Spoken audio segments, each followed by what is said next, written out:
تەنیا دیمەنە وەکو ڤیددیوەیە ئەتە گەیم پڵی نییە ریل تایمە واتە لە کاتی ناو ئینجنی گەمەکەیە ریل تایمە بەڵام ڤیددیۆیە ناتوانین ئینتراکتیو بکەین ناتوانین دوکمە داگری خۆی کارکتەرەکان بەشەی ڤیددیۆی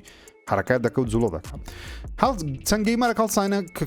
کۆدی یاریەکەیان تێک شکاندیە لەسەر PC واتە دیسکەکان خستە PC لەسەر PC تێکشان شکاندێت دەڵێن ئەو بەشە دەکرا گەیمپڵی بە یاخود گەیمپڵی بۆ بەڵام دەستکاریان کردی واتە دەتوانی هەندێک بژاردە هەڵبژێری لەناو ئەو دیمەنە حەفلەیە بەڵام بژاردەکان چی دەبوون ئەو پرسیارەکەیە شش سەرنجڕاکشە لەبەرەوەی ئەو دیمەنە لەناو یاریەکەی بوونی نییە ئۆکەی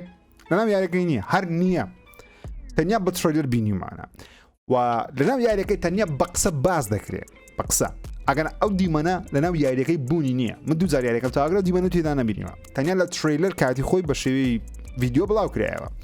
بەڵام لەناو یاریەکەی ئەگەر جەماعەت کۆدەکەیان تێک شکانیە دەڵێن دیمەنی دانسەکەی بە شێوەی گەیمپڵی بەردەست بۆ بەڵام بردرێ جا هۆکارەکە چی بۆ بردرێ بزەوت نازانین هەر قسەکردن لەسەر The Last of Us بە پێی راپۆرتەشی نوێبی Last of Us ریمیک ئەو ساڵ لە بۆ PlayStation 5 بڵاو دەکرێتەوە و مۆدی فاکشن مۆد یاخود فاکشنی ئەوەی مۆدی مالتیپلەیری Last of Us 2 لەگەڵ دەبی راپۆرتەکە سەرنجڕا کێشە بەڵام من باوەڕ ناکەم Last of Us ریمیک پەیوەندی بە Last of Us 2 مۆدی مالتیپلەیرەکەی هەبێ لەبەرچم تۆ دەتەوێت زۆرترین گەیمەر Last of Us تۆ دەتێت زۆرترین گەیمەر مۆدی ئۆنلاین یارێک تاقیکەوە بێگومان ئۆنلاین یعنی گەیمەر ژمارە گەیمەرە ئەگەرە تو بێ بڵێ بەو کەسانی کە حەزیان لێ مۆدی مەلتیپلەیری Last of Us 2 تاقیکەنەوە دەبی بێن Last of Us 1 ریمێکی بکڕن اینجا بیکەن ئەو قسەی تۆزێک بمعنایە تو پێی گەیمەران زۆربەی گەیمەران Last of Us 2 هەیە مۆدەکە بە خۆڕای لە بە ئەو یاریە بەردەستخە هەموو گەیمەران توان بیکەن ئەو کەسن کە Last of Us 2 هەیە نەک دووبارە داوای پارە بکەین تاوەکو مۆدی ئۆنلاینەکەی دووبارە بکەینەوە دەفاک ئەمە نازم لە شتەی نییە پێشم وایە سەرکەوتو ناوی ناتی دۆگە کارێکی لە بابەتە بکە بەڵام Last of Us 1 ریمیک یەس حەزم لێ حەقسەکردن لەسەر Ubisoft لەو هەفتەیە تویتێکی بڵاو کردەوە دەڵێ Skull and Bones ئەو یاری کەوار 2017 شاکرێتەوە کوێستا هیچ لەسە نازانین چکە لەبەر چەند جارێک دووبارە دەستیان پێکردەوە بەرهێنانی یاریە لێ دەڵێن هیچ ئەگەر شتی زۆر دەزانین بەڵام نازانین چ گۆڕانکاریش سەکرێ Ubisoft دەڵێ بەو زوانە زانانی دەزانین بەم زوانەش ئەکید مەبەستی مانجی شەشە کاتەکە شەوکیسی خۆیان دەکەن و زانانی دەزانین بەڵام یەک لە هەندێک یوتیوبەر دەستیان بە یاریەکەی گەیشتیە یاخود هەندێک یوتیوبەر قسەیان لەگەڵ هەندێک کەسی کردیان کەوا پلی تێستەرن پلی تێستەر ئەو کەسانەکەەوە دەچن لە بۆ کۆمپانیەکان یاری تاقی دەکەنەوە کۆمپانیەکە پارەی پێدە تاوەکو یاریەکان لە بۆ تاقیکاتەوە بزانی یاریەکە خۆشە خۆش نییە کێشەی چییە چۆن حەز دەکە یاریەکە بە شێوازەکەی هەندێک لە پلی تێستەران دەڵێن کە یاریەکان تاقیکردەوە مۆدی PVPیان نەبینیوە یاخود ناتوانانی PVP شەڕ بکەیت خۆ یاریەکە سکۆڵ بۆ زیارەتی ئۆنلاینی چەتەی دەریایە بە کەشتی شەڕ دەکەیت بەڵام ئەگە بێت و